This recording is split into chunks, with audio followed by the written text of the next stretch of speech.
বিসমিল্লাহির রহমানির রহিম। আমি এখন আছি ফরিদপুরের ঠ্যানঠ্যানিয়া বাজারে। এই বাজারটা ফরিদপুর অঞ্চলের মধ্যে পেঁয়াজের জন্য খুবই নামকরা এবং বিখ্যাত। এখানে সকালবেলায় এই অলরেডি 7টা বাজে দেখেন, আর এই বাজারের অবস্থাটা দেখেন একটু। প্রচুর মানুষ আসছে পেঁয়াজ নিয়ে, প্রচুর পেঁয়াজ মুহূর্তের মধ্যে সব বিক্রি হয়ে যেতেছে। তবে আজকে আমরা আসলাম মূলত পেঁয়াজের বাজার যেহেতু অস্থির, এইবার এই কমে আপনাদের দেখানোর জন্য। দেখি আসলে পেঁয়াজের বাজার কি অবস্থা। আসুন, থাকুন, দেখুন আমাদের সাথে। কামরুজ্জামান ভাই, জি পেঁয়াজ তো নিয়ে আসছেন, কত করে দাম চাইতেছেন? দাম চাইছিল 4000 টাকা। 4000 টাকা। আর কিরকম হলে আনুমানিক ছাড়তে পারেন? 4000 ছাড়বেন। দাম কি উঠছে নাকি? দাম উঠছে 3800 টাকা হয়েছে, 3850 টাকা হয়েছে। 3850 টাকা মধ্যে উঠছে। তা আপনার পেঁয়াজ, এটা কি পেঁয়াজ মূলত? লাল তীর কিং। এত বড় বড় এই জন্য সাইজ। আচ্ছা, এই যে 3800 টাকা বেচবেন, এটা বেচলে কি আপনার লাভ থাকবে নাকি চালান থাকবে?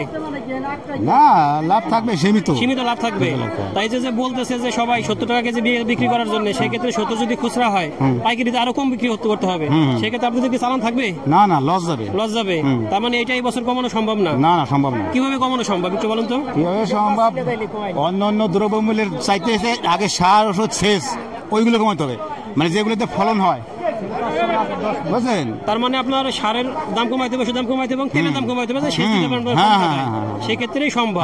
কিন্তু এই বছর তো কোনোভাবেই সম্ভব না। এবার তো কোনো সম্ভব না। আচ্ছা, নিয়ে আসছেন, তা এটা দেখতেছি একটু পচা পচা। এটা কি বেছে বের করছেন? আসলে কিরকম পছন্দ ধরে, কিরকম পেঁয়াজ? 27 বস্তা আনছে। 27 বস্তায় পচা আনছে সে? 7 বস্তা পচা আনছে। আচ্ছা, মনে কিরকম পরিমাণ ঘাটতে যায়? মনে মন করেন 15 কেজি, আজ মন টিকে। মনে আধ মন টিকে। তার মানে যেখানে উঠে ওই সময় 80 মাস মতো 20 কেজি ছাড়ের মতো। তার মানে আপনার যখন পেঁয়াজ উঠে তার থেকে এই সময় পর্যন্ত অর্ধেক পেঁয়াজই প্রায় নষ্ট হয়ে যায়। ভাই, কত করে চাইতেছেন? 4000 চাইতেছেন। জি। পেঁয়াজ কি এই শেষ নাকি আর আছে? আরো আছে, সামথিং কিছু আছে, কিছু আছে না? আচ্ছা, ঠিক আছে। আপনার এই পেঁয়াজ কত হলে ছাড়তে পারেন? আমি 39 ছেড়ে দেবেন। সেক্ষেত্রে তো কিছু লাভ থাকবে? জি, অবশ্যই থাকবে। থাকবে না? কিছু থাকবে। আচ্ছা, আর যদি 70 করে বিক্রি করতে হয় আপনাদের, তো এই জায়গায় 50 করে পাইকারি দিতে হবে। সেক্ষেত্রে যদি 50 করে বিক্রি করতে হয় আপনাদের, তাহলে কি লস যাবে না? লস হয়ে যাবে। এই বছর যদি আর কি সার ওষুধের দাম কমে, তাহলে কি আগামী বছর সম্ভব দাম কমানো? ইনশাআল্লাহ সম্ভব। সার ওষুধের দাম কমে আপনাদের কমানো সম্ভব। জি। তার মানে মূল হলো আপনাদের বিষয় যেটা হলো সার, ওষুধ, তেল।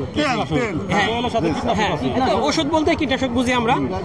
তাই এই 3টা জিনিস কমলে পেঁয়াজের দাম কমানো সম্ভব। তাছাড়া যতই বলুক যে 70 টাকা 50 টাকা, সম্ভব না কোনোভাবেই। পেঁয়াজ তো নিয়ে আসছেন, ভালো পেঁয়াজ দেখতেছি, বড় বড় দানার।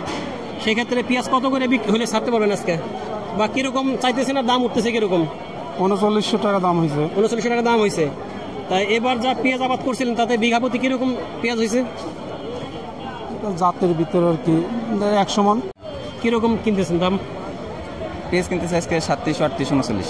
37। আচ্ছা, সাইজ ভেদে, মান ভেদে 37, 38, 39। গত হাটে কি এরকম ছিল নাকি এর বেশি কম ছিল? গত হাটে একটু কম ছিল। কতটা কম ছিল? এই হাটে একটু বাড়ছে। আর কি বাড়ার সম্ভাবনা আছে নাকি? কাঁচা মাল এই ভাই কথা না। তা কৃষক যেরকম পেঁয়াজ আনতেছে, নাকি কৃষকের বাসায় কি আরো পেঁয়াজ আছে নাকি প্রায় শেষের পথে? এখন শেষের পথে। তার মানে পেঁয়াজের দাম যেহেতু শেষের পথে, স্টক প্রায় শেষ, তার মানে দাম একটু বাড়ার সম্ভাবনা আছে। ভাই, পেঁয়াজ তো কিনতেছেন আজকে, কত করে কিনতেছেন? 3800-3900 মাথা। 3800-3900 মাথা। আচ্ছা, পেঁয়াজের যা দাম, তাতে দেশে যে কথা উঠছে একটা যে 70 টাকা কেজি পেঁয়াজ বিক্রি করা লাগবে, এটা কি সম্ভব কিনা? না, সম্ভব না। 70 টাকা বেচলেই সম্ভব না, চাষি বাঁচবে না। তার মানে আপনারাও যারা ব্যবসা করতেছেন, আপনারা বুঝতেছেন 70 টাকা হলে চাষি বেচবে না। আপনারা কৃষকের কাছ থেকে 3900 যদি কিনেন, তাহলে তো অবশ্যই 100 টাকা কেজি বেচা লাগবে। তার মানে দাম কোনো মতে এই মুহূর্তে কমানো সম্ভব না। সম্ভব না।